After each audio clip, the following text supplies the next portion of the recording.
Can we see that all right? Oh, I've zoomed in really a lot. Yeah. Do we have to I wonder if it. Let's just see. Yeah, go on. No, you might as well. We haven't started yet. Yeah, when we introduce it, do we have to say, so this is our CMP pitch? Yes, I would. Yeah. Or just the. It's recording now, so you can go whenever. Okay. Alright. Okay, whenever you're ready, lads. Alright, so hello, I'm George, this is Ty. This is our CMMP pitch on a promotional film about Portsmouth and going on holiday to Portsmouth. Okay, so start off outlining the initial idea that we've had. We want to create a short promotional film which showcases different locations around Portsmouth City and just the general area that Portsmouth is. And the idea is for this to be spread online through different social media platforms such as Facebook, Twitter and YouTube. And the whole purpose would be to then try and promote tourism within Portsmouth and attract more people to come and visit the city on holidays during things like the summer or Easter or different kind of breaks. And one of the ideas on how we're going to stylize it is that we're potentially thinking of using time lapses within filming to try and create a nice effect on the video. So with that idea we came up with, there's 2 videos for an example. We want it to be quick and short, so at least 1 minute 30 to 2 minutes long, to at least draw attention so people don't lose interest straight away.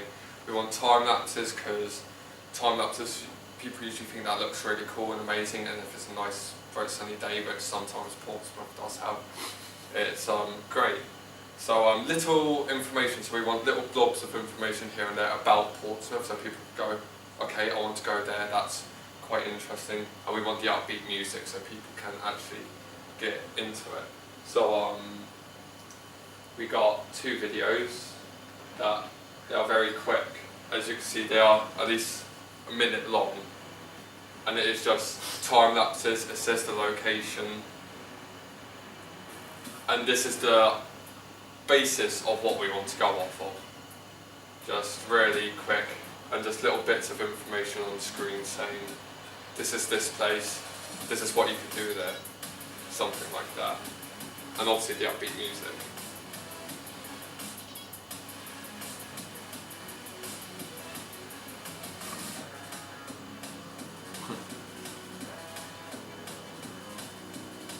Let's just move on to the next one.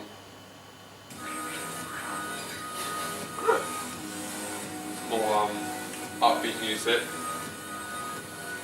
But on this one, it sort of has little facts on the screen, and that's what we want to base it off, so we want to combine them 2 videos to make the ultimate video for Portsmouth, as we think Portsmouth should get more recognition in the world.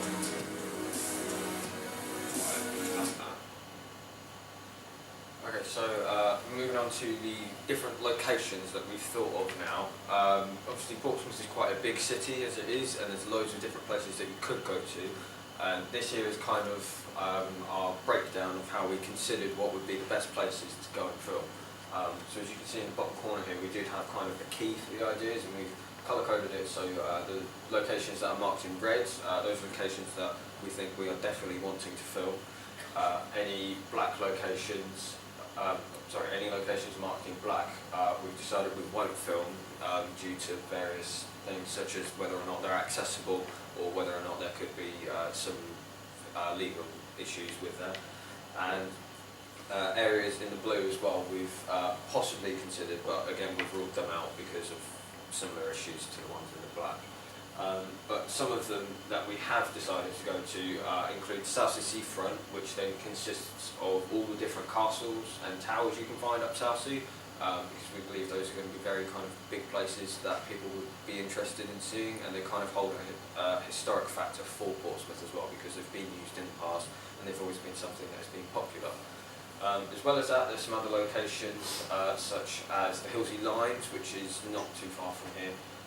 Not many people know about the Hillsey Lines. They know about the forest which surrounds it, but there is again a historic factor with Hillsey Lines, so it could work nicely to help us put the facts in the video if we wanted to.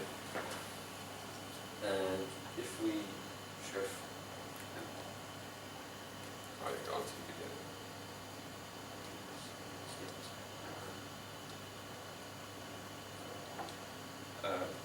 just on this one here, you can see this is an image taken from Google Maps, and there is a red outline, just very vaguely see, and that is the entirety of the area which is classed as being Portsmouth City. So areas such as Portchester Castle, although it was an area that is within Portsmouth Harbour, we couldn't film there because of the fact it's not classed as Portsmouth. So how are we going to distribute it? How are we going to get it out there? So social media, everyone uses it. So you can obviously put on the Portsmouth Facebook, they have a Facebook, they have a Twitter, and they also have a Reddit, so you can put it on all of those and hopefully share it. Portsmouth people share it, and you can get loads of recognition. The Portsmouth Council website, they have a website so they can stick it on there as a promotional video for Portsmouth. Our main target audience are people who aren't from Portsmouth. We want people to come to Portsmouth to see what a great city we are. So our age range is really like families or young couples to come here, like down seafront, go to the fair, go to the arcades, or see the historic site as a family. So moving on to some of the constraints that could potentially pop up within this idea. Looking at first the legal and ethical issues, there's a few issues which could pop up, such as permissions to film in certain locations. So places like Gunwharf Quays, it's privately owned land, so we wouldn't be able to film there without getting the permission, and for that reason we did rule it out as one of our locations, but we've decided that any locations we do go to, they're all open public spaces where we won't run into any issues of the land. Another issue for the legal and ethical would be filming of the public.